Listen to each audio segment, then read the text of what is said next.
নমস্কার আমার প্রিয় শ্রোতা বন্ধুরা, আমি সুদর্শন আপনাদের প্রত্যেককে অনেক অনেক স্বাগত জানাই আজকের এই নতুন এপিসোডে। আজ আপনি শুনতে চলেছেন লেখক সুকান্ত সেন বিরচিত গ্রাম বাংলার ভূতের গল্প কালী বিলের জঙ্গলে। বরাবরের মতো আজও গল্পের শেষে আপনার জন্য থাকবে একটি প্রশ্ন। সেই প্রশ্নের সঠিক উত্তর আপনাকে দিতে হবে আপনার সম্পূর্ণ নামের সঙ্গে কমেন্ট বক্সে লিখে।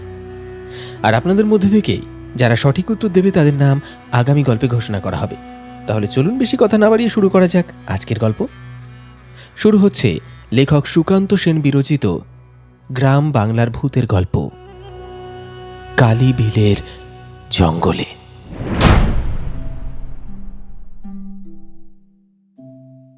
সময়টা ৯০-এর দশকের মাঝামাঝি, ১৯৯৩ কি ৯৪ সাল হবে। তখন গ্রাম বাংলায় বিদ্যুৎ পৌঁছানো মানে একটা অভাবনীয় ব্যাপার। আর যোগাযোগ ব্যবস্থা সে তো এক দুঃস্বপ্নের মতো। কলকাতা থেকে আসা সৌমেনের জন্য আজকের দিনটা যেন অভিশপ্ত। হাওড়া থেকে লোকাল ট্রেনটা ছাড়ল আধ ঘন্টা দেরিতে। তারপর ব্যান্ডেলে নেমে বাসের জন্য অপেক্ষা। যে বাসটা এলো ভিড়ে ঠাসাঠাসি, অগত্যা পরের বাস। কিন্তু ভাগ্যের পরিহাস, সেই বাসের চাকা পাংচার হলো মাঝ রাস্তায়। যখন ঘ্যাচেং করে বাসটা থামলো তখন চারিদিক ঝুপঝুপি অন্ধকারে ডুবে গেছে। কন্ডাক্টর বিরস মুখে জানিয়ে দিল, আজ আর এই বাস নড়বে না। বাকি পথ কেউ যদি যেতে চায় তবে নিজের গরজে যেতে হবে। সৌমেনকে আসতেই হতো। এই অঞ্চলে তার দাদুর বাড়ি। তিনি নিঃসঙ্গ জীবন কাটান। হঠাৎ খবর এসেছে তিনি গুরুতর অসুস্থ। সৌমেনকে দেখতে চায়। হাতের লেখা একটা অস্পষ্ট চিঠিতে শুধু গ্রামের নাম আর অসম্পূর্ণ ঠিকানাটা লেখা, পলাশপুর সরকার বাড়ি। কলকাতা থেকে রওনা হওয়ার সময় সৌমেন ভেবেছিল গ্রামের মোড়ে পৌঁছালেই কাউকে জিজ্ঞাসা করে সরকার বাড়ি যাওয়া যাবে। অবশ্য অনেক ছোটবেলায় এসেছিল সৌমেন, এখন রাস্তাঘাট ভুলে গেছে। মাঝখানে অনেক বছর আসা হয়নি। কিন্তু এখন এই ঘুটঘুটে অন্ধকারে সবকিছু কেমন যেন অন্যরকম লাগছিল। বাস থেকে নেমে আধা মাইল পথ হেঁটে সে একটা বড় মোড়ের মাথায় এসে দাঁড়াল। চারিদিক নিস্তব্ধ নিঝুম। মাথার উপরে কালপুরুষ নক্ষত্রটা টিম টিম করে জ্বলছে। মোড়ের বাঁদিকে একটা বিশাল বিল, তার নাম কালী বিল। বর্ষার শেষে জল থই থই করছে। বিলের পাশ দিয়ে একটা উঁচু মাটির রাস্তা সোজা চলে গেছে আচ্ছন্ন অন্ধকারের বুকে। রাস্তার দুই ধারে সার সার তাল গাছ আর খেজুর গাছ, যেন অন্ধকারের অতন্দ্র প্রহরী। সৌমেন দিশেহারা হয়ে এদিক ওদিক তাকালো। একটা লোকও নজরে পড়ছে না। কোথাও কোনো আলোর ইশারা নেই। এই মোড় থেকে 3টে রাস্তা 3 দিকে চলে গেছে। কোনটা যে পলাশপুরের দিকে গেছে তা বোঝার কোনো উপায় নেই।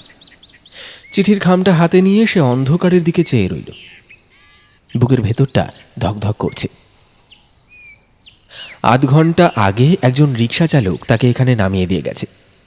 সৌমেন অনেক অনুনয় বিনয় করেছিল অন্তত গ্রামের ভেতর পর্যন্ত পৌঁছে দিতে, কিন্তু রিক্সাওয়ালা এক কথায় রাজি হয়নি। শুকনো মুখে বলেছিল, না না বাবু, এই মোড়ের পর থেকে সন্ধ্যের পর আর গাড়ি যাবে না গো। আমরা কেউ ওদিকটা যাই না, বড় ভয়। আপনি নিজেই যান, নিজে চলে যান। অগত্যা সৌমেনকে নামতেই হয়েছিল। সে ভেবেছিল গ্রাম্য মানুষের ভয় তো একটু বেশি হয়, কিন্তু এখন এই পরিস্থিতির সামনে দাঁড়িয়ে মনে হচ্ছে হয়তো রিক্সাওয়ালাই ঠিক কথা বলেছিল। অসহায় হয়ে এসবই ভাবছিল সৌমেন। এমন সময় একটা গুরু গম্ভীর কণ্ঠস্বর শুনে সে চমকে তাকালো। কণ্ঠস্বরটা একদম কাছ থেকেই এসেছে। কোথায় যাবেন বাবু?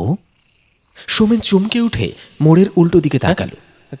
একটা বড় বটগাছের তলায় কে যেন দাঁড়িয়ে আছে। ভালো করে লক্ষ্য করতেই দেখল একজন বৃদ্ধ মানুষ। পরনে মলিন ধুতি আর ফতুয়া, হাতে একটা পুরনো ধাঁচের হারিকেন বাতি। অন্ধকারের মধ্যে হারিকেনের আলোটা বৃদ্ধের মুখটাকে অদ্ভুতভাবে ফুটিয়ে তুলেছে। অন্য হাতে একটা বাঁশের লাঠি। ওফ! সোমেন যেন হাঁপ ছেড়ে বাঁচল। এই জনমানবহীন প্রান্তরে অন্তত একজন মানুষকে তো দেখা গেল। সে এগিয়ে গিয়ে বলল, আপনার সঙ্গে দেখা হয়ে খুব ভালো লাগলো দাদু। এই চরাচরে মানুষ বলতে তো কাউকে দেখতে পাচ্ছি না। আমি না বড় বিপদে পড়েছি। বৃদ্ধ হারিকেনটা একটু উঁচুতে তুলে সোমেনকে ভালো করে পর্যবেক্ষণ করলেন।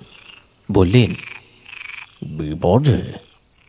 এই অন্ধকারে, এই বিলের ধারে একলা? কি বিপদ? সোমেন নিজের আসার উদ্দেশ্যটা বুঝিয়ে বলল। দাদুর অসুখের কথা, চিঠির ঠিকানা, আর বাস আর রিক্সাওয়ালার অসহযোগিতার কথা। বৃদ্ধ মন দিয়ে সবটা শুনলেন, তারপর হাসলেন। সে হাসি অন্ধকারের থেকেও যেন রহস্যময়। সোমেন বলল, আপনি কি পলাশপুর গ্রামের রাস্তাটা একটু চিনিয়ে দেবেন? বড় উপকার হয়। বৃদ্ধ আঙুল দিয়ে বিলের পাশ দিয়ে যাওয়া ওই উঁচু মাটির রাস্তাটা দেখিয়ে বললেন, ওই যে ওই যে ওই ওই তাল গাছগুলোর পাশ দিয়ে রাস্তাটা গেছে, ওটাই পলাশপুর। আমি ওইদিকে যাচ্ছি। আবার চলুন, আপনাকে পৌঁছে দেব। সোমেনের বুকের ভারটা যেন হালকা হয়ে গেল। সে কৃতজ্ঞ চিত্তে বলল, অনেক ধন্যবাদ আপনাকে। আপনি না থাকলে আজ রাতে এই মোড়েই হয়তো আমাকে কাটিয়ে দিতে হতো। চলুন চলুন। তারা দুজনে হাঁটতে শুরু করল। মাটির রাস্তাটা স্যাঁতস্যাঁতে, দুই ধারে জঙ্গল আর বিলের ঠান্ডা বাতাস বইছে।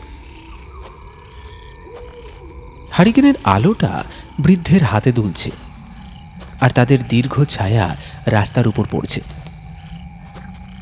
হাঁটতে হাঁটতে সোমেনের মনে ওই রিক্সাওয়ালার কথাগুলো ভেসে উঠল।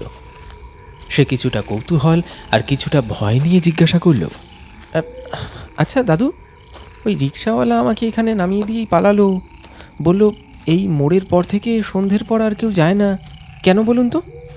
এখানকার লোকেরা কি সত্যি কোনো কিছুতে ভয় পায় নাকি? বৃদ্ধ লাঠির ঠকঠক শব্দে তাল মিলিয়ে হাঁটছিলেন। সোমেনের প্রশ্ন শুনে একটু থামলেন তিনি, তারপর মৃদু হাসলেন। সেই রহস্যময় হাসিটা আবার দেখা দিল তার মুখে। তিনি সৌমেনের দিকে তাকিয়ে গভীর গলায় বললেন, ভয়? ভয় তো আমাদের মনেই থাকে বাবু। তবে হ্যাঁ, লোকমুখে অনেক কথা শোনা যায়। এই কালীবিলের একটা ইতিহাস আছে। কি ইতিহাস? আপনি কি জানেন বা বলতে পারেন? বিলের বাতাসটা হঠাৎ যেন আরো ঠান্ডা হয়ে গেল। তিনি বললেন, তাহলে শোনো সেই ঘটনা। আজ থেকে 40-50 বছর আগে এক ঘোর অমাবস্যার রাত ছিল সেদিন। গ্রামের নামধামহীন এক গরিব ছন্ন ছাড়া লোক টাকার চরম অভাবে একটা অদ্ভুত কাজ করতে রাজি হয়। রতন। হ্যাঁ, তবে ওর কোনো পদবি ছিল না বাবু। বাপ মায়ের নাম কেউ জানতো না। ওই কালীবিলের একেবারে শেষ প্রান্তে, যেখানে গ্রামের সীমানা শেষ, সেখানেই একটা ভাঙা চোরা কুঁড়ে ঘরে থাকতো একা। গ্রামের কেউ ওর ছায়াও মারাতো না। ছায়াও মারাতো না? কিন্তু কেন? লোকটা কি পাগল ছিল নাকি কোনো অপরাধ করেছিল? পাগল নয় গো বাবু, পাগল নয়। গরিব, বড্ড গরিব। আরে এই গাঁগঞ্জে অতিরিক্ত গরিব হওয়াটা আর কোনো পরিচয় না থাকাটা এক ধরনের পাপ। রতন ছিল গ্রামের অচ্ছুত। কেউ মরে গেলে মরা পোড়ানো, মরা গরু ছাগল ভাগাড়ে ফেলে আসা, এইসব কাজ করতো সে। পরনে থাকতো একটা শতছিন্ন গামছা, আর কাঁধের উপর সবসময় একটা লাঠি ফেলে রাখতো রতন, যার পিছন দিকে ঝুলতো একটা সাদা রঙের পুঁটুলি। ওই পুঁটলিতেই ওর সারাদিনের সম্বল দুটো শুকনো রুটি আর একটু গুড়।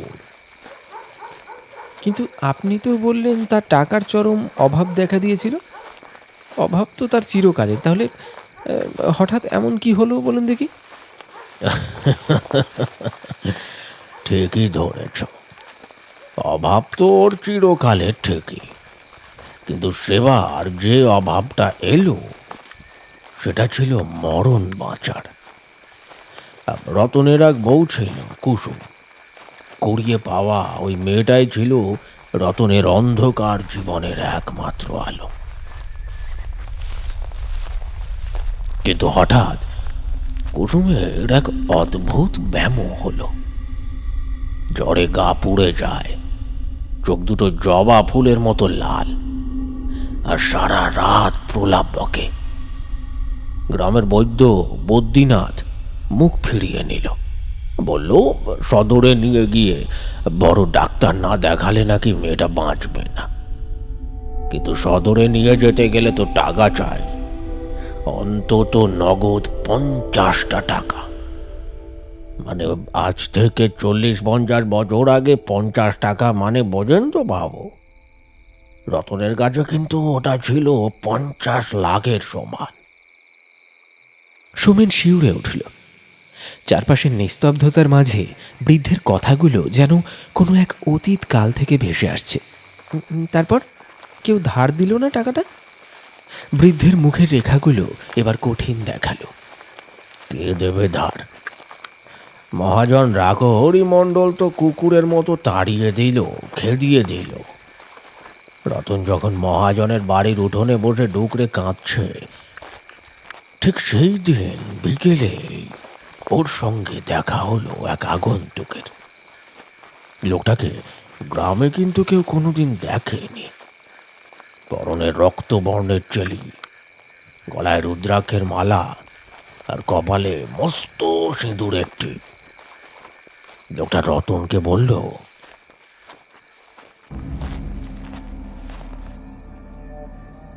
তোর বউয়ের চিকিৎসার সব টাকা আমি দেব, একেবারে নগদ 50 টাকা, কিন্তু বদলে আজকে রাতে আমার একটা কাজ করে দিতে হবে তোকে। সোমেনের বুকের ভেতরটা ছেঁত করে উঠল। সে আর থাকতে না পেরে জিজ্ঞেস করল, কি কাজ দাদু? নিশ্চয়ই কোনো ভয়ঙ্কর কিছু। বৃদ্ধ হঠাৎ হাঁটা থামিয়ে দিলেন। সৌমনের দিকে ঘুরলেন তিনি। হারিকেনের আলোয় তার চোখের দৃষ্টি যেন অস্বাভাবিক চকচক করছে। ফিসফিস করে প্রায় বাতাসের শব্দের সাথে মিশিয়ে তিনি বললেন, হ্যাঁ বাবু, ভয়ঙ্কর। আসলে ওই আগন্তুক রতনকে বলেছিল আজ ঘোর অমাবস্যা, মাঝরাতে ওই কালী বিলের ঠিক মাঝখানে যে প্রাচীন শিমুল গাছটা আছে তার তলায় একটা জিনিস পোঁতা আছে। রতনকে শুধু সেটা খুঁড়ে তুলে আনতে হবে, তবে শর্ত একটাই। রাত জাগা পাখির ডানা ঝাপটানোর শব্দটা দূরে মিলিয়ে যেতেই চারপাশটা আবার গুমোট নিস্তব্ধতায় ডুবে গেল। কালীবিলের দিক থেকে ধেয়ে আসা কনকনে বাতাসে বৃদ্ধের হাতের হারিকেনের শিখাটা একবার কেঁপে উঠল। সোমেন ঢোক গিলল, তার গলা শুকিয়ে কাঠ। বৃদ্ধের চোখের দিকে তাকিয়ে সে মন্ত্রমুগ্ধের মতো বলে উঠল, মাটি খুঁড়তে হবে শিমুল তলায়? বৃদ্ধ হঠাৎ খক খক করে কেসে উঠলেন। তারপর ধীরে ধীরে মাথা নেড়ে বললেন, না বাবু, না না না, মাটি খোঁড়া নয়। তান্ত্রিকের ফন্দি ছিল অন্যরকম। লোকটা আলখাল্লার ভেতর থেকে একটা চামড়ার থলি বের করে রতনের হাতে দিল, বলল, এই নে, নগদ 20টা টাকা অগ্রিম রাখ। যা যা যা, তোর বউয়ের বুদ্ধি ডাক, ডাক্তার দেখা, ওষুধের ব্যবস্থা করে যা। বাকি 30 টাকা পরে পাবি, কাজ হাসিল করার পর যখন ফিরে আসবি তখন, ঠিক আছে? 20টা টাকার নোট দেখে রতনের চোখ তখন ছানা পড়া। সে তো তক্ষুনি রাজি। বৃদ্ধ একটু থামলেন। রাস্তার পাশে একটা বড় মেহগনি গাছের ছায়া পার হয়ে তারা আরো একটু ঘন অন্ধকারের ভেতর ঢুকল। তান্ত্রিক তখন তার ঝোলা থেকে অদ্ভুত দর্শন একটা ভারী সাদা পুঁটুলি বের করে রতনের সামনে রাখল। বলল, এই পুঁটলিটা তোকে পৌঁছে দিতে হবে। এখান থেকে সোজা 3 গ্রাম পেরিয়ে ওই যে কালী বিলের শেষ মাথায় যে পুরনো শিমুল গাছটা আছে, ঠিক তার তলায়। আচ্ছা, কি ছিল ওই পুঁটুলিতে? বৃদ্ধ হাঁটতে হাঁটতে একটু ঘাড় ঘোরালেন। গলায় একটা অদ্ভুত চাপা স্বর এনে বললেন, সেটাই তো আসল কথা বাবু। তান্ত্রিক রতনকে একটা শক্ত বাঁশের লাঠি দিল। রতন লাঠির এক মাথায় সেই সাদা পুঁটুলিটা বেঁধে কাঁধের ওপর ফেলে নিল। পুঁটলিটা রইল তার পিঠের দিকে ঝুলন্ত, আর অন্য হাতে শক্ত করে ধরল একটা জ্বলন্ত হারিকেন। ঠিক সেই মুহূর্তে তান্ত্রিক তার রক্ত জবার মতো লাল চোখ দুটো রতনের দিকে স্থির করে 3টে কড়া নিয়ম বেঁধে দিল। সৌমিনের বুকের স্পন্দন যেন এক লহমায় বেড়ে গেল। কি নিয়ম? বৃদ্ধ হাতের লাঠিটা সাথে সাথে মাটিতে ঠুকে একটা আওয়াজ করলেন। 1 নম্বর নিয়ম, গন্তব্যে পৌঁছানোর আগে কোনো অবস্থাতেই কাঁধ থেকে বাঁশের লাঠি নামানো চলবে না। ওই সাদা পুঁটুলি যেন কোনো মতেই মাটি না ছোঁয়। 2 নম্বর, পুঁটুলির ভেতর কি আছে তা একবারের জন্যও ফিরে দেখা যাবে না। কৌতূহল মানুষের কাল, আর এই রাতে কৌতূহল হলে মৃত্যু নিশ্চিত। বৃদ্ধ হঠাৎ করে থেমে গিয়ে হারিকেনটা একটু মুখের কাছে তুলে ধরলেন। আলো আঁধারিতে তার বলিরেখাযুক্ত মুখটা একটা ভয়ঙ্কর মুখোশের মতো দেখালো। 3 নম্বর নিয়ম হলো, হাতের ওই হারিকেনটা যেন কোনোভাবে না নেভে। ঝড় উঠুক, তুফান আসুক, বা পথ আগলে অন্য যাই দাঁড়াক, আলো নিভলে তার বউয়ের প্রাণ পাখিও চিরতরে নিভে যাবে, এমনটাই বলেছিল সেই তান্ত্রিক। ওই আলোটাই রতন আর তার বউয়ের জীবন। বিলের দিক থেকে একটা শেয়ালের একটানা ডাক ভেসে এলো ঠিক তখন। সুমেনের মনে হলো কনকনে ঠান্ডা একটা স্রোত তার শরীরের ভেতর দিয়ে যেন বিদ্যুতের মতো বয়ে গেল। সে কাঁপা গলায় বলল, তারপর রতন কি পেরেছিল সেই পুঁটুলিটা নিয়ে যেতে ওই ওই ওই অমাবস্যার রাতে একা একা? অন্ধকার তো সবে শুরু হয়েছিল বাবু। কুসুমের মুখে একটু জল দিয়ে, এক হাতে হারিকেনটা ঝুলিয়ে, আর কাঁধে লাঠির ডগায় সাদা পুঁটুলিটা নিয়ে রতন যখন বাড়ি থেকে বেরোলো, তখন রাত নিশুতি। কিন্তু সে জানতো না ওই পুঁটুলির ওজন ধাপে ধাপে কেন বাড়তে থাকবে, আর ওর ভেতর থেকে কিসের একটা আষ্টে গন্ধ বেরিয়ে বিলের হাওয়ায় মিশতে শুরু করবে। বৃদ্ধ হঠাৎ একটু থামলেন। বৃদ্ধ নিজের গায়ের ফতুয়াটা একটু টেনে নিয়ে হারিকেনের আলোটা সৌমিনের মুখের দিকে ঈষৎ ঘুরিয়ে ধরলেন। বৃদ্ধের ঠোঁটের কোণে একটা বাঁকা হাসি ফুটে উঠল। গলায় এক অদ্ভুত শিহরণ জাগানো খাদ এনে তিনি বলতে শুরু করলেন, রতন পা বাড়ালো বাবু। অমাবস্যার সেই রাতটা যেন একটা কালো কম্বলের মতো গোটা চরাচরকে ঢেকে রেখেছিল। আকাশের তারাগুলো পর্যন্ত যেন ভয়ে মুখ লুকিয়েছে। চারদিকে শুধু জমাট বাঁধা দম বন্ধ করা অন্ধকার, আর সেই অন্ধকারের বুক চিরে একটানা ঝিঁঝি পোকার ডাক কান ঝালাপালা করে দিচ্ছে। মাঝে মাঝে দূরের বাঁশ বাগান আর বিলের ধার থেকে ভেসে আসছে শেয়ালের দলবদ্ধ হুক্কা হুয়া। সেই ডাক শুনে বুকের রক্ত হিম হয়ে আসে।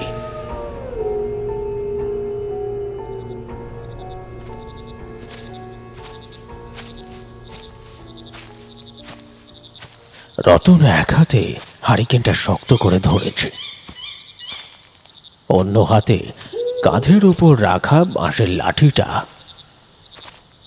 আর হারিকেনের হলদে আলোটা তার পায়ের কাছে পড়েছে ঠিকই, কিন্তু সেই আলো যেন অন্ধকারের সাথে পেরে উঠছে না।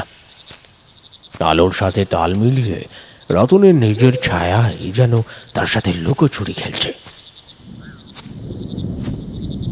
কখনো ছায়াটা লম্বা হয়ে সামনের দিকে এগিয়ে যাচ্ছে, আবার কখনো পিছলে গিয়ে পড়ছে পিছনের ঝোপঝাড়ে। মনে হচ্ছে ওর ছায়াটাও যেন জ্যান্ত হয়ে উঠেছে। খুব বেশি দূর নয় বাবু, প্রথম গ্রামটা মানে শিবপুরটা সবে পেরিয়েছে। বিলের ধারে উঁচু আলপথ ধরবে এমন সময় রতন টের পেল একটা অদ্ভুত ব্যাপার। তান্ত্রিক যখন পুঁটলিটা লাঠির ডগায় বেঁধে দিয়েছিল, তখন তার ওজন ছিল মেরে কেটে 10 সের। রতন ভেবেছিল এইটুকু ভার তো সে হেসে খেলে 3 গ্রাম পার করে দেবে, কিন্তু আধ ঘন্টা হাঁটতেই তার মনে হলো কাঁধের বাঁশটা যেন চামড়া ফুঁড়ে কাঁধের মাংসে বসে যাচ্ছে। পুঁটলিটা ধীরে ধীরে ভারী হচ্ছে বাবু। 10 সেরের পুঁটলিটা মনে হচ্ছে যেন 15-20 সেরের এক বস্তা ভেজে। রতনের কপালে এই কনকনে শীতেও ঘামের বিন্দু জমতে শুরু করলো। সে টের পাচ্ছে পুঁটলির ভেতরকার জিনিসটা যেন ফুলে ফেঁপে উঠছে, আর তার ভারে বাঁশটা ধনুকের মতো সামান্য বেঁকে যাচ্ছে। রতনের খুব ইচ্ছে করছিল লাঠিটা কাঁধ থেকে নামিয়ে একটু জিরিয়ে নেয়, কিন্তু ওই যে কড়া নিয়ম,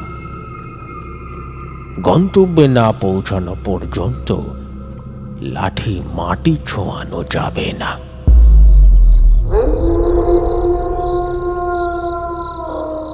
রাস্তার ধারের একটা ঝোপ থেকে হঠাৎ খসখস করে কি যেন একটা ছুটে গেল। সোমেন চমকে উঠে বৃদ্ধের হাতটা চেপে ধরল।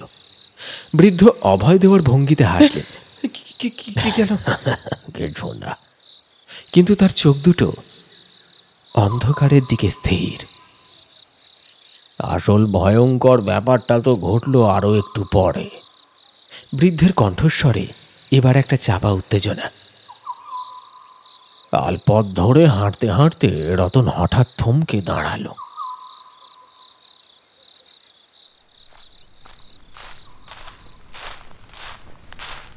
আলপথের পাশে একটা মাটির ঢাল নেমে গেছে বিলের দিকে। হারিকেনের আলোটা সেই ঢালের গায়ে পড়তে রতন নিজের ছায়াটা দেখতে পেল, কিন্তু তার চোখ আটকে গেল বাঁশের ডগায় ঝোলা পুঁটুলির ছায়ার দিকে। পুঁটলিটা তো ছিল গোল, তাই না বাবু? কিন্তু ঢালের গায়ে পড়া ছায়াটা, সেটা তো আর গোল নেই। রতন স্পষ্ট দেখল হারিকেনের আলোয় যে ছায়াটা তৈরি হয়েছে, সেটা কোনো কাপড়ের পুঁটুলির ছায়া নয়, সেটা একটা মানুষের ছায়া। যেন একটা মানুষ তার দুটো হাঁটু ভাঁজ করে বুকের কাছে এনে গুটিসুটি মেরে চুপচাপ বসে আছে ওই পুঁটলির ভেতর। ছায়াটা যেন রতনের ঘাড়ের কাছে একটু একটু করে দুলে উঠছে। রতনের মনে পড়ল দ্বিতীয় নিয়মের কথা, ফিরে দেখা যাবে না। কৌতূহল মানুষের কাল। কিন্তু ওর ঘাড়ের কাছে তখন একটা বরফের মতো শীতল ঠান্ডা নিঃশ্বাস এসে পড়ছে। আর আর ওই ওই পুঁটলিটার ভেতর থেকে খুব সন্তর্পণে যেন কেউ কেউ একটু একটু করে নড়ে উঠছে। ছায়াটা দেখে রতনের তো তখন আত্মারাম খাঁচা ছাড়া হওয়ার জোগাড়। কিন্তু ওই যে কড়া নিয়ম, থমকে দাঁড়ানোর উপায় নেই। ঘাড় ঘুরিয়ে দেখার তো প্রশ্নই ওঠে না। পা টেনে টেনে রতন এগোতে লাগলো। বেশ খানিকটা পথ যাওয়ার পর শুরু হলো ভট্টাচার্যদের বাঁশ বাগান। ঠিক এমনই সময় সোমেন দেখল একটা বাঁশ বাগান শুরু হচ্ছে ভীষণ ঘন কালো ঘুটঘুটে আলকাতরার মতো অন্ধকার দিয়ে মাখা যেন বাঁশ বাগানটা। বৃদ্ধ বললেন, এই যে বাঁশ বাগানটা দেখতে পাচ্ছেন, এ তল্লাটে ওই জায়গার বড্ড দুর্নাম বাবু। দিনের বেলাতেও মানুষ সম্মুখ হতে ভয় পায়। গ্রামের যত মরা গরু, বাছুর, কুকুর, বেড়াল সব ওই বাঁশ বাগানের একধারে ভাগাড়ে ফেলা হয়। বাতাস দিলেই মরা পচা আষ্টে গন্ধে নাড়ি ভুড়ি উঠে আসতে চায়। আর অন্ধকারের কথা তো ছেড়েই দাও। এককালে ওই বাগানে নাকি জোড়া খুন হয়েছিল। রাতের অন্ধকারে কত ছিনতাইবাজ, কত দাগি আসামি যে ওই বাঁশঝাড়ের আড়ালে ঘাপটি মেরে বসে থাকে তার কোনোই অর্থা নেই। কিন্তু রতনের সে রাতে কোনো ভয় ছিল না। ডাকাত তার কি কারবে? পরনের ছেঁড়া গামছা ছাড়া তো আর কিছুই নেই। টাকে গোজা তান্ত্রিকের দেওয়া ওই অগ্রিম 20টা টাকা। আর কাজ হাসিল হলে বাকি পাওনার ভরসাই তাকে এই মৃত্যুকূপের ভেতর দিয়ে এগিয়ে যাওয়ার সাহস জোগাচ্ছিল। তার চেয়ে বড় কথা, তার বুকে ছিল এক তীব্র অপরাধ বোধের জ্বালা, যা তাকে পাগলের মতো তাড়া করে নিয়ে বেড়াচ্ছিল। অপরাধ বোধ? তা কিসের অপরাধ বোধ দাদু? বৃদ্ধ দীর্ঘশ্বাস ফেললেন। চারপাশের অন্ধকার যেন সেই দীর্ঘশ্বাসে আরো কিছুটা গাঢ় হল। প্রথমের ওই মরণাপন্ন অবস্থার জন্য তো রতন নিজেই দায়ী ছিল বাবু। মরা পোড়ানোর কাজ করতো সে। এই তখন মাসখানেক আগে পাশের গ্রামের এক সম্পন্ন ঘরের বউ কলেরায় মারা যায়। শ্মশানের সেই মরার গা থেকে একটা চওড়া লাল পাড়ের দামি শাড়ি না পুড়িয়ে লুকিয়ে বাড়িতে নিয়ে এসেছিল রতন। ভালো করে ধুয়ে কুসুমকে দিয়েছিল, বলেছিল মেলা থেকে কিনে এনেছে। ও মা, কি সুন্দর শাড়ি গো! এটা কোথায় পেলে গো তুমি? সেদিন রাত থেকে শুরু হলো ওই অজানা সর্বনাশা জ্বর। এ কোনো সাধারণ ব্যায়াম নয়, এ হলো মরা মানুষের অভিশাপ। তাই তো বউকে বাঁচাতে আজ তার এই মরণপণ। ভট্টাচার্যদের ঘন বাঁশবাগানের একেবারে মাঝখানটায় যখন রতন পৌঁছালো, তখন চারপাশের পরিস্থিতি হঠাৎ বদলে গেল। হঠাৎ করে বিলের দিক থেকে আসা কনকনে বাতাসটা একেবারে বন্ধ হয়ে গেল। ওই শীতের রাতেও এক অদ্ভুত গুমোট গরমে রতন দর দর করে ঘামতে শুরু করলো। চারপাশটা যেন শ্মশানের মতো নিস্তব্ধ। শুধু মাঝে মাঝে শুকনো বাঁশ পাতার উপর দিয়ে সর সর করে কি যেন ছুটে যাওয়ার শব্দ হচ্ছে। হয়তো কোনো শেয়াল মানুষের গন্ধ পেয়ে ভয়ে দৌড়ে পালালো। মাথার ওপরের ডালপালাগুলো নড়ে উঠল। কোনো রাতের কাঠবেড়ালি বা ভামবেড়াল এক গাছ থেকে অন্য গাছে লাফ দিল, কিন্তু এসব তো জঙ্গলের চেনা শব্দ। অচেনা আর ভয়ঙ্কর ব্যাপারটা শুরু হলো ঠিক তার পরের মুহূর্তে। রতনের কানের ঠিক কাছে কাঁধের ওই পিছন দিক থেকে একটা আওয়াজ এলো। কেউ যেন খুব নিচু গলায় সাপের হিসহিসানির মতো ফিস ফিস করে উঠল। রতনের শির দাঁড়াবে গরম কালা জল নেমে গেল। আওয়াজটা আসছে ওই বাঁশের ডগায় ঝোলানো সাদা পুঁটলিটার ভেতর থেকে। পুঁটলির ভেতরে সেই অশরীরী সত্তা রতনের জীবনের এমন সব গোপন কথা বলতে শুরু করলো যা রতন ছাড়া পৃথিবীতে আর কেউ জানে না। ফিসফিস করে সেই হাড় হিম করা গলা বলে উঠল, লাল পাড়ের শাড়িটা বড্ড মানিয়েছিল রে রতন, তাই না? মরা মানুষের গা থেকে চুরি করতে তোর হাত কাঁপলো না? রতন হাঁপাতে শুরু করলো, কিন্তু গলাটা থামলো না, আবার ফিসফিসিয়ে উঠল। মনে আছে সে অন্ধ ভিখারিটার কথা? গত বর্ষায় পুকুর পাড়ে যখন লোকটা পিছলে জলে পড়ে ঘাবি খাচ্ছিল, তুই তাকে না বাঁচিয়ে তার ভিক্ষার পাটির পয়সাগুলো চুরি করে পালিয়েছিলি। মনে আছে? মনে আছে তোর? ভয় আতঙ্কে রতনের দম আটকে আসার জোগাড়। সে চাইল এক ছুটে ওই বাঁশ বাগান পার হয়ে পেরিয়ে যেতে, কিন্তু কোথায় কি? পুঁটলিটা এখন যেন আস্ত একটা পাথরের চাই। তার ভারে রতনের পা দুটো যেন মাটিতে গেঁথে যাচ্ছে। দ্রুত হাঁটা তো দূর, পা তোলাই মুশকিল হয়ে দাঁড়িয়েছে। আর ঠিক তখনই রতন টের পেল পুঁটলির ভেতরের জিনিসটা এবার নড়াচড়া করছে। কাঁধের ওপর রাখা শক্ত বাঁশের লাঠিটা একটা জ্যান্ত সাপের মতো কেঁপে কেঁপে উঠছে। কেউ যেন ভেতর থেকে পুঁটলির বাঁধনটা খোলার চেষ্টা করছে, ছটফট করছে বাইরে বেরিয়ে আসার জন্য। বাঁশ বাগানের ওই দম বন্ধ করা বিভীষিকা পেরিয়ে রতন যখন শেষমেশ গন্তব্যের কাছাকাছি এসে পৌঁছালো, তখন তার অবস্থা আধমরা মানুষের মতো। আর মাত্র কয়েক হাত পথ, সামনেই কালী বিলের শেষ প্রান্তের ধারে সেই পোড়া শ্মশান। আর শ্মশানের ঠিক বুক চিড়ে দাঁড়িয়ে আছে সেই অতিকায় প্রাচীন বটগাছ। অন্ধকারের মধ্যে গাছটার ডালপালাগুলো যেন আকাশ থেকে নেমে আসা খুশে হাতের মতো দেখাচ্ছে। কিন্তু বাবু, প্রকৃতির খেলা তো মানুষের হাতে নেই। রতন যখন ভাবছে এই বুঝি সে শ্মশানের মাটিতে পা রাখলো, ঠিক তখনই বিলের দিক থেকে ধেয়ে এলো এক সর্বনাশা দমকা হাওয়া।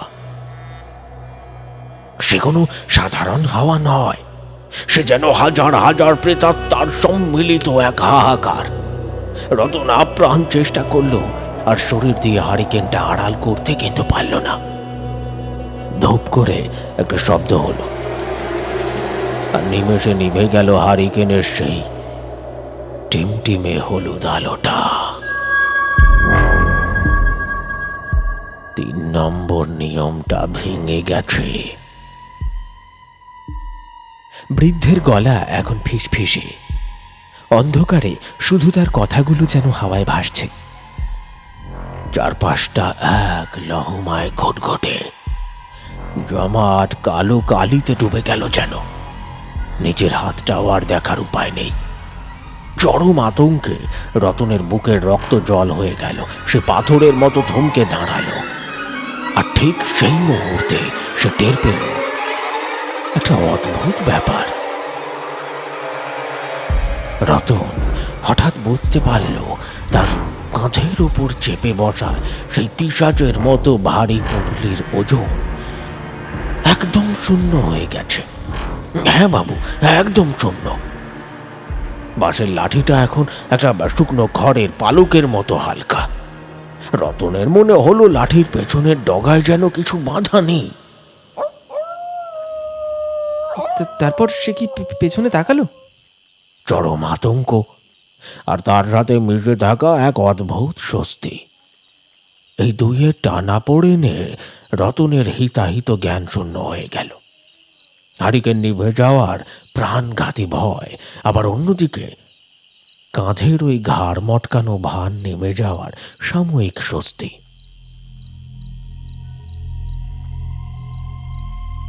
এবার রতন আর নিজেকে ধরে রাখতে পারল না। কৌতূহল আর বাঁচার আদিম তাগিদে সে দ্বিতীয় নিয়মটাও ভেঙে ফেলল। ধীরে ধীরে ঘাড় ঘোরালো সে। বৃদ্ধের গলা এবার এক অদ্ভুত নিরাসক্ত খাদে নেমে গেল। অন্ধকারে তখন চোখ কিছুটা সয়ে এসেছে। সেই আবছা ঘোলাটে অন্ধকারের মধ্যে রতন দেখল বাঁশের লাঠির ডগায় বাঁধা সেই সাদা কাপড়টা মাটিতে খসে পড়ে আছে, আর সেটা একেবারে চ্যাপ্টা, ফাঁকা, ভেতরে কিচ্ছু নেই। শূন্য পুঁটলিটা একটা খোলস ছাড়া মরা সাপের মতো পড়ে আছে শ্মশানের ভেজা মাটিতে। রতনের বুকের ভেতর থেকে একটা স্বস্তির দীর্ঘশ্বাস বেরিয়ে এলো।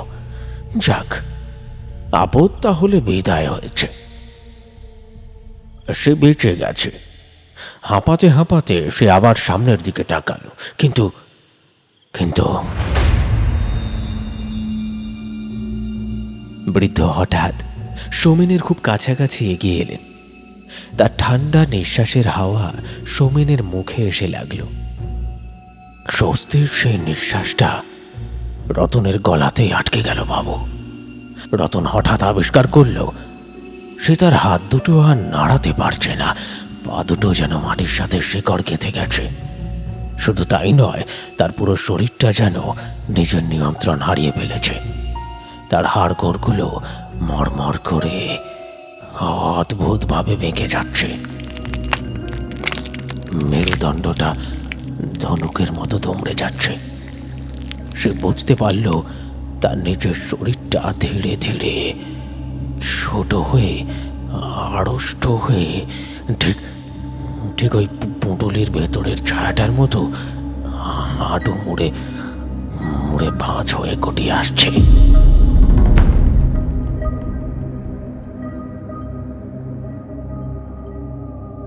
এরপর সে যখন চোখ খুলল, তখন এক অবর্ণনীয় আতঙ্কে তার গলার স্বর চিরতরে বুঝে গেল। সে দেখল তার চোখের সামনে একটা সাদা কাপড়ের পাতলা আস্তরণ, আর সেই সুতোর ফাঁক দিয়ে সে দেখতে পাচ্ছে বাইরে ঠিক তার চোখের সামনে দাঁড়িয়ে আছে একজন মানুষ। তার হাতে সেই নেভা হারিকেনটা হঠাৎ দপ করে জ্বলে উঠল, আর সেই আলোয় রতন দেখল লোকটার মুখটা অবিকল তার নিজের মতো। ওই ওই ছেঁড়া গামছা, ওই উস্কো খুস্কো চুল, সব এক। শুধু সেই লোকটার ঠোঁটের কোণে ঝুলে আছে এক পৈশাচিক রক্ত লোলুপ হাসি।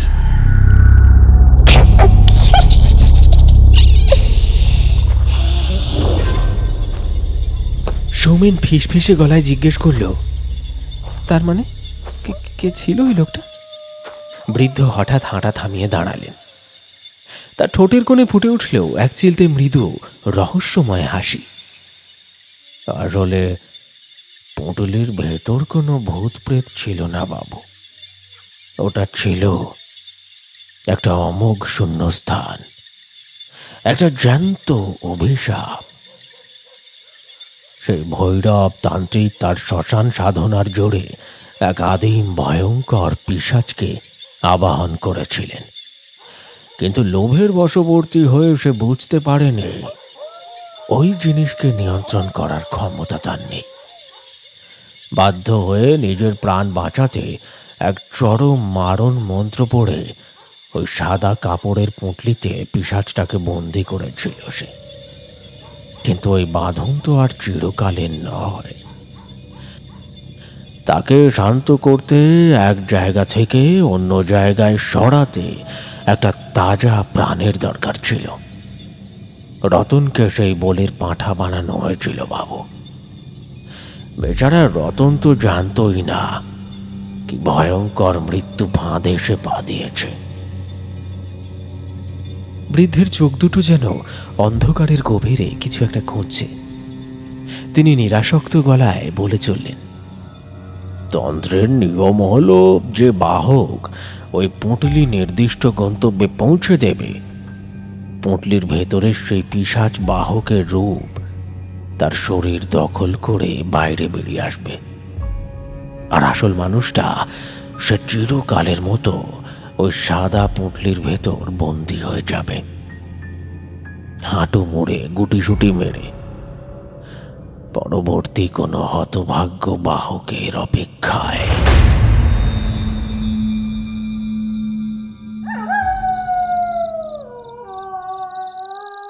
সোমেন ঢোক গিলল, তার গলা শুকিয়ে কাঠ।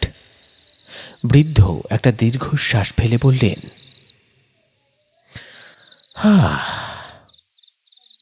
রতন আর মুক্তি পায়নি বাবু। ওই পুঁটলির ভেতর বন্দী হয়ে আজও এই কালী বিলের ধারের পথ ধরে সে তার গন্তব্যের দিকে হেঁটে চলেছে। এ তল্লাটের 7 গ্রামের মানুষ এই অলক্ষণে কথা জানে।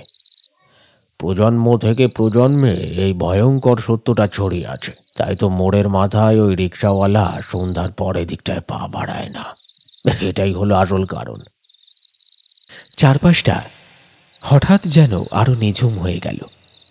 সোমেন নিজেকে একটু সামলে নিয়ে কাঁপা গলায় জিজ্ঞেস করল, সবাই যদি এত ভয় পায় তাহলে আপনি আপনি ভয় পান না কেন দাদা? বৃদ্ধ এবার একটু শব্দ করে হাসি। হাসিটা যেন শুকনো পাতার উপর দিয়ে বয়ে যাওয়া দমকা হাওয়ার মতো শোনালো। আমি কাকেই বা ভয় পাবো বাবু? যাকে সবাই ভয় পায় সে যে আমার বড্ড চেনা। কথাটা শুনে সৌমেনের বুকের ভেতরটা ছ্যাঁত করে উঠল। সে হঠাৎ খেয়াল করল বাতাসের এক টানা শোঁ শোঁ শব্দ ছাড়া আর কোনো শব্দ নেই।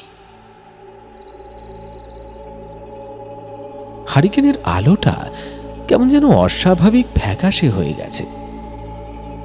সোমেন বৃদ্ধের দিকে তাকালো, আর ঠিক তখনই তার শির দাঁড়াবে বরফ গলা জলের মতো একটা স্রোত নেমে গেল।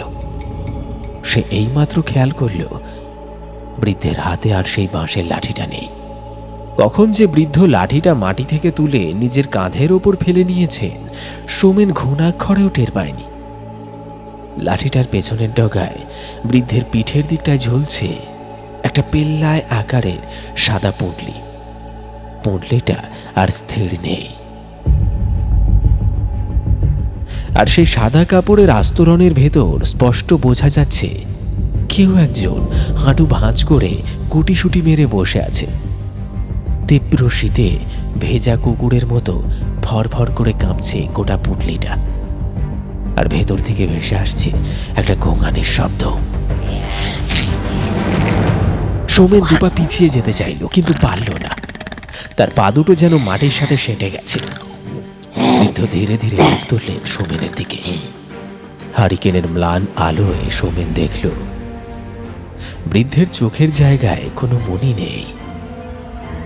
দুটো চোখ নীলের সাদা। অন্ধকারের বুকে দুটো জ্বলন্ত শ্বেতপদ্ম বা সাদা বিন্দুর মতো দপ দপ করে জ্বলছে। সেই পৈশাচিক সাদা চোখের দৃষ্টি সৌমেনের দিকে স্থির। কালীবিলের দিক থেকে ধেয়ে আসা কনকনে বাতাসে পুঁটলিটা এবার আরো জোরে কেঁপে উঠল। সৌমেনের চোখের সামনে চারপাশের পৃথিবীটা যেন চরকির মতো ঘুরতে শুরু করেছে, আর অন্ধকারের বুক চিরে ভেসে আসছে শুধু এক টানা হাড় হিম করা সেই গোঙানি।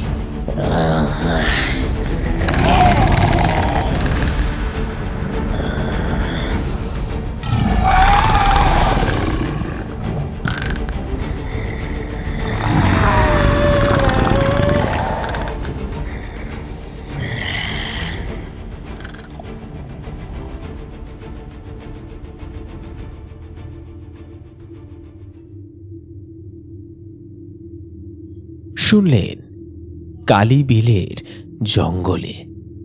আমাদের আজকের নিবেদনের এই গল্পটি আপনার কেমন লাগলো অবশ্যই কমেন্টে লিখে জানাতে ভুলবেন না। আচ্ছা, আজকের এই গল্পটি যদি আপনি মনোযোগ সহকারে শুনে থাকেন তাহলে বলুন তো, আমাদের আজকের এই গল্পে তান্ত্রিকের বলা তৃতীয় নিষেধ কি ছিল? প্রশ্নের সঠিক উত্তর আপনার সম্পূর্ণ নামের সঙ্গে কমেন্ট বক্সে লিখে জানাতে ভুলবেন না। তাহলে চলুন আজকের মতো বিদায় নেওয়া যাক। আপনার আমার আড্ডা গপ্পখড়ে জমে উঠবে আবার আগামী একটি গল্পের সাথে। ততক্ষণের জন্য সঙ্গে থাকুন এবং চ্যানেলটি যদি এখনো পর্যন্ত সাবস্ক্রাইব না করে থাকেন, আর দেরি কিসের, ঝটপট চ্যানেলটি সাবস্ক্রাইব করে পাশে থাকা বেল নোটিফিকেশন অন করে দিন, যাতে প্রত্যেকটি এপিসোড সবার আগে আপনার কাছে পৌঁছে যায়। সকলে খুব ভালো থাকবেন, সুস্থ থাকবেন। ধন্যবাদ।